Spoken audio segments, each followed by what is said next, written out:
నమస్కారం. ఈటీవీ 360కి స్వాగతం. ప్రధానాంశాలు. పశ్చిమాసియాలో తీవ్ర రూపం దాల్చిన యుద్ధం. ఈ రాత్రి ఇరాన్పై భీకర దాడులు చేస్తామన్న అమెరికా. యుద్ధ క్షేత్రంలో తగ్గేదే లేదంటున్న ఇరాన్. ఇజ్రాయెల్ గల్ఫ్లో అమెరికా స్థావరాలపై డ్రోన్ల వర్షం. కమర్షియల్ గ్యాస్ సిలిండర్లపై వ్యాపారుల ఆందోళన. రాష్ట్రంలో ఇప్పుడే కొరత వచ్చే అవకాశం లేదన్న డిస్ట్రిబ్యూటర్ల సంఘం.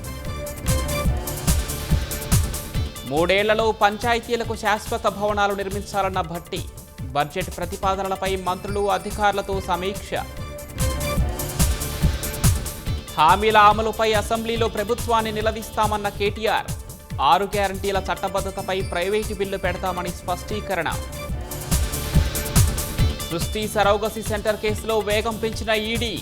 డాక్టర్ నమ్రతకు చెందిన 29.76 కోట్ల విలువైన స్థిర చర ఆస్తులు సీజ్. స్పీకర్పై అవిశ్వాస తీర్మానంపై లోక్సభలో వాడివేడి చర్చ. రాహుల్ను మాట్లాడనీయట్లేదన్న కాంగ్రెస్, తోసిపుచ్చిన అధికార పక్షం. ఎఫ్డీఐ నిబంధనలు సడలిస్తూ కేంద్రం కీలక నిర్ణయం. చైనా సహా భారత్ సరిహద్దు దేశాలకు వర్తింపు.